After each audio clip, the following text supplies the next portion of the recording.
ഇന്നൊരു വെറൈറ്റി ചായക്കടിയാണ് ഉണ്ടാക്കാനായിട്ട് പോകുന്നത്. നല്ല എളുപ്പമാണ്, അതുപോലെ തന്നെ നല്ല ടേസ്റ്റുമാണ് കഴിക്കാൻ വേണ്ടിയിട്ട്. അപ്പം നമുക്കിതിങ്ങനെ ഉണ്ടാക്കുന്നേ നോക്കാം.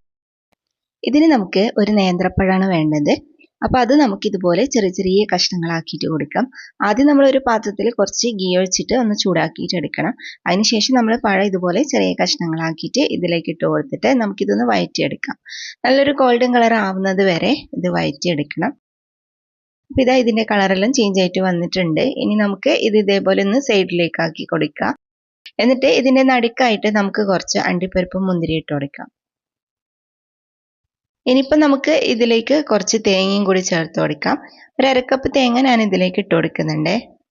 ഇനി നമുക്ക് മധുരത്തിന് ആവശ്യമായിട്ടുള്ള പഞ്ചസാരയും ഫ്ലേവറിനായിട്ട് കുറച്ച് ഏലക്കാപ്പൊടിയും ചേർത്ത് കൊടുക്കുക. എന്നിട്ട് ആദ്യം നമുക്ക് കുറച്ച് സമയം ഇതൊന്ന് വറുത്തെടുക്കുക. ചെറുതായിട്ട് വറുത്തെടുത്താൽ മതി, കളറൊന്നും ചേഞ്ച് ആവണമെന്നില്ല.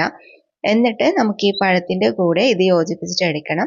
ലോ ഫ്ലെയിമിലാക്കി കൊടുക്കണേ. ലോ ഫ്ലെയിമിലാക്കിയതിന് ശേഷം ഈ തേങ്ങയും ഈ പഴമെല്ലാം ഒന്ന് നന്നായിട്ട് മിക്സ് ആക്കിയിട്ട് എടുക്കുക. ഇടയ്ക്ക് ഇതേപോലെ ഒന്ന് ഉടച്ചു കൊടുക്കുകയും കൂടി ചെയ്യണേ. അപ്പോൾ ഇത് റെഡി ആയിട്ടുണ്ട്. ഇത് നമുക്ക് ഒരു പാത്രത്തിലേക്ക് മാറ്റി വെക്കാം. അപ്പോൾ ഇനി നമുക്ക് 2 മുട്ട മിക്സിൻ്റെ ജാറിലേക്ക് പൊട്ടിച്ചൊഴിച്ച് കൊടുക്കാം. ഇതിപ്പോൾ നമ്മൾ ഉണ്ടാക്കുന്നതിനനുസരിച്ചിട്ടാണ് മുട്ട എടുക്കേണ്ടത്. 2 എണ്ണമാണ് ഞാൻ ഉണ്ടാക്കുന്നത്. അപ്പോൾ അതിനനുസരിച്ചിട്ട് ഞാൻ 2 മുട്ടയും ഒരു പഴവും എടുത്തിട്ടുണ്ട്. അപ്പോൾ നിങ്ങൾക്ക് ഒരെണ്ണം മാത്രം മതിയെങ്കിൽ ഒരു മുട്ടയെല്ലാം മതിയാവും. അപ്പോൾ ഇത് ഞാൻ ഇതിലേക്ക് ആവശ്യത്തിനുള്ള മധുരവും പിന്നെ കുറച്ച് ഏലക്കാപ്പൊടിയും ചേർത്ത് കൊടുക്കുന്നുണ്ട്. വാനില എസൻസ് കയ്യിലുണ്ടെങ്കിൽ അത് ഒഴിച്ചു കൊടുത്താലും മതിയാവും. ഇനി നമുക്ക് കുറച്ച് പാലും കൂടി ഇതിൻ്റെ കൂടെ തന്നെ ഒഴിച്ചു കൊടുക്കാം. ഇനി ഞാനിപ്പോൾ ഒരു ടേബിൾ സ്പൂൺ മൈദയും കൂടി ഇതിലേക്ക് ഇട്ട് കൊടുക്കുന്നുണ്ട്. മൈദ ഇട്ടിട്ടില്ലെങ്കിലും കുഴപ്പമൊന്നുമില്ല കേട്ടോ, സെറ്റായിട്ട് വരും. പിന്നെ ഇത് മുറിഞ്ഞു പോകാതിരിക്കാൻ വേണ്ടിയിട്ടാണ് ഞാൻ മൈദ ചേർത്ത് കൊടുക്കുന്നത്. അപ്പോൾ ഇത് നമുക്ക് ഇനി ഒരു ദോശക്കല്ല് ചൂടാക്കിയിട്ട് അതിലേക്ക് ഒഴിച്ചു കൊടുക്കാം. കല്ലിലേക്ക് കുറച്ച് ഗീ അപ്ലൈ ചെയ്ത് കൊടുത്തതിന് ശേഷം നമുക്ക് ഇതേപോലെ മാവ് ഒഴിച്ചു കൊടുക്കാം. പകുതി മാവ് ഞാൻ ഇതിലേക്ക് ഒഴിച്ചു കൊടുത്തിട്ടുണ്ട്. ഇനി നമുക്കിത് മൂടി വെച്ചിട്ട് കുക്ക് ചെയ്യാം. ബാക്കിയുള്ള മാവ് ഞാൻ വേറൊരു പാത്രത്തിൽ ഒഴിച്ചു വെച്ചിട്ടുണ്ട് കേട്ടോ. ഇത് കുറച്ച് സമയം കഴിയുമ്പം ഒന്ന് സെറ്റായിട്ട് വരും. നമുക്ക് തിരിച്ചിട്ട് കൊടുക്കാം. തിരിച്ചിട്ട് കഴിഞ്ഞിട്ട് പിന്നെ കുക്ക് ചെയ്യേണ്ട ആവശ്യമൊന്നുമില്ല. നമുക്കിനി പ്ലേറ്റിലേക്ക് മാറ്റി വെക്കാം.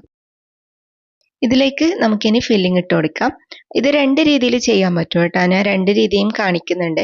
ആദ്യത്തേത് നമ്മൾ 2 സൈഡും കുക്ക് ചെയ്തിട്ട് ചൂടോടെ തന്നെ ഇതിലേക്ക് ഫില്ലിംഗ് ഇട്ട് കൊടുക്കുകയാണ് ചെയ്യുന്നത്.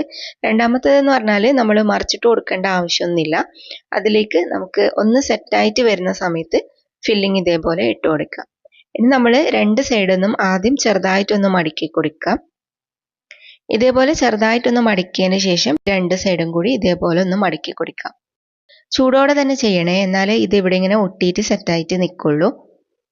അപ്പോൾ ഇതാ 2 എണ്ണം ഞാൻ മടക്കിയിട്ട് സെറ്റാക്കിയിട്ടുണ്ട്. അപ്പോൾ ഇത്രയേ ഉള്ളൂ, സിമ്പിൾ പരിപാടിയാണ്. ഇനി നമുക്കിത് കട്ട് ചെയ്തിട്ട് എങ്ങനെയുണ്ടെന്ന് നോക്കാം.